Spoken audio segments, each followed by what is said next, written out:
메시지 성경 로마서 6장에 대해 간략히 소개해드립니다. 이 장은 죄와 은혜, 그리고 새로운 삶에 대해 이야기합니다.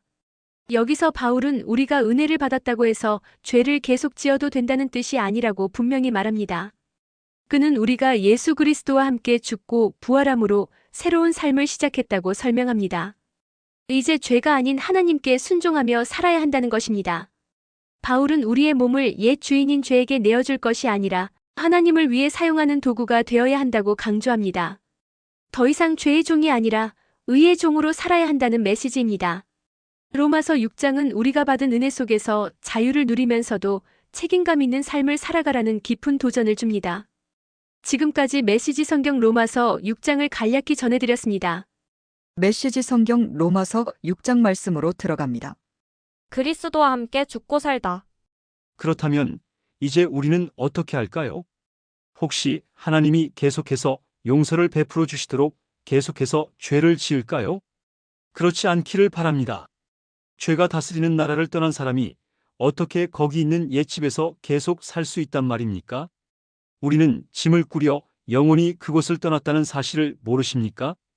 우리가 세례받을 때 일어난 일이 바로 이것입니다. 물 아래로 들어갔을 때 우리는 죄라는 옛 나라를 뒤에 남겨두고 떠난 것입니다. 그 물에서 올라올 때 우리는 은혜라는 새 나라에 들어간 것입니다. 새로운 땅에서의 새로운 삶 속으로 말입니다. 우리가 받은 세례의 의미가 바로 이것입니다. 세례는 예수의 삶 속으로 들어가는 것입니다. 물에 들어갔을 때 우리는 예수처럼 죽어 매장된 것입니다. 물 위로 일으켜졌을 때 우리는 예수처럼 부활한 것입니다. 우리 한 사람 한 사람을 우리 아버지 하나님이 일으켜 세우셔서 빛이 가득한 세상에 들어가게 해주셨고, 그래서 지금 우리는 은혜가 다스리는 그 새 나라에서 길을 찾아 살게 되었습니다. 너무도 분명하지 않습니까? 우리 옛 삶은 그리스도와 함께 십자가에 못 박혔습니다. 죄의 삶, 그 비참한 삶에 종지부를 찍은 것입니다. 이제 우리는 더 이상 죄에 이리저리 휘둘리지 않습니다. 우리는 믿습니다. 그리스도의 죽음은 죄를 정복하는 죽음입니다. 그 죽음에 우리가 들어갔다면 또한 우리는 그분의 부활, 곧 생명을 구원하는 그 부활 속으로도 들어갑니다. 우리가 알듯이 예수께서 죽은 자들 가운데서 일으켜지신 것은 마지막으로서의 죽음의 끝을 알리는 것이었습니다. 이제 죽음은 끝이 아닙니다. 예수께서 죽으셨을 때 그분은 자신과 더불어 죄를 끌어내리셨고, 다시 살아나셨을 때 그분은 하나님을 우리에게 내려오시게 하셨습니다. 그러니 이제부터는 이렇게 여기십시오. 이제 죄는 여러분이 알아듣지도 못하는 사어로 말할 뿐입니다. 그러나 하나님은 여러분에게 모국어로 말씀하시며 여러분은 그 말씀을 한마디도 놓치지 않습니다. 여러분은 이제 죄에 대해서는 죽었고 하나님께 대해서는 살았습니다. 다시 말합니다. 이제 여러분의 삶의 길을 정할 때 죄에게는 단 한 표의 권한도 허용하지 말아야 합니다. 죄는 거들떠 보지도 마십시오. 그런 옛 방식의 삶이라면 잔심부름도 거절하십시오. 대신 여러분은 온 마음을 다하고 온 시간을 들여 하나님의 길에 헌신하십시오. 여러분은 죽은 자들 가운데서 일으켜진 사람임을 기억하십시오. 이제 여러분은 죄가 시키는 대로 살 수 없습니다. 여러분은 더 이상 그 옛 폭군의 지배 아래 있지 않기 때문입니다. 이제 여러분은 하나님의 자유 가운데 살고 있습니다. 참된 자유. 그런데 그 옛 폭군에게서 벗어났다고 해서 우리가 옛날처럼 마음대로 살아도 좋다는 뜻입니까? 하나님의 자유 가운데 자유롭게 되었다고 해서 이제 무엇이든 내키는 대로 해도 좋다는 것입니까? 그렇지 않습니다. 여러분은 경험을 통해 알 것입니다.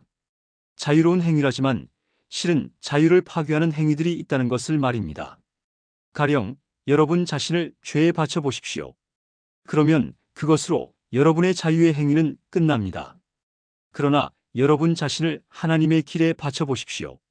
그러면 그 자유는 결코 그치는 법이 없습니다.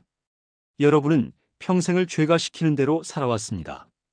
그러나 감사하게도 이제 여러분은 새로운 주인의 말을 듣기 시작했으며 그분의 명령은 여러분을 그분의 자유 가운데 가슴 펴고 사는 자유인으로 만들어줍니다. 내가 이처럼 자유를 들어 말하는 것은 쉽게 우리 머릿속에 그림이 그려지기 때문입니다. 어렵지 않게 떠올릴 수 있지 않습니까? 과거에 자기 마음대로 다른 사람이나 하나님은 안중에 두지 않고서 살았을 때 어떻게 여러분의 삶이 더 나빠지고 오히려 자유에서 멀어져 갔던지를 말입니다. 그러나 이제 하나님의 자유 가운데 사는 여러분의 삶, 거룩함으로 치유받고 드넓어진 여러분의 삶은 얼마나 다릅니까? 과거에 하나님을 무시하며 제멋대로 살았을 때 여러분은 무엇이 바른 생각인지 무엇이 바른 행동인지는 전혀 신경 쓰지 않고 살았습니다. 그러나 과연 그런 삶을 자유로운 삶이라고 할 수 있습니까? 그런 삶에서 여러분이 얻은 것은 대체 무엇이었나요? 이제 와서 볼 때 자랑스럽게 여길 만한 것은 하나도 없지 않습니까? 그런 삶이 여러분을 마침내 데려간 곳은 어디였나요? 막다른 길뿐이었습니다.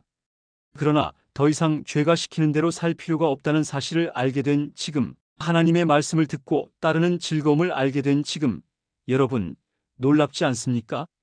여러분은 지금 온전한 삶, 치유된 삶, 통합된 삶을 누리고 있습니다.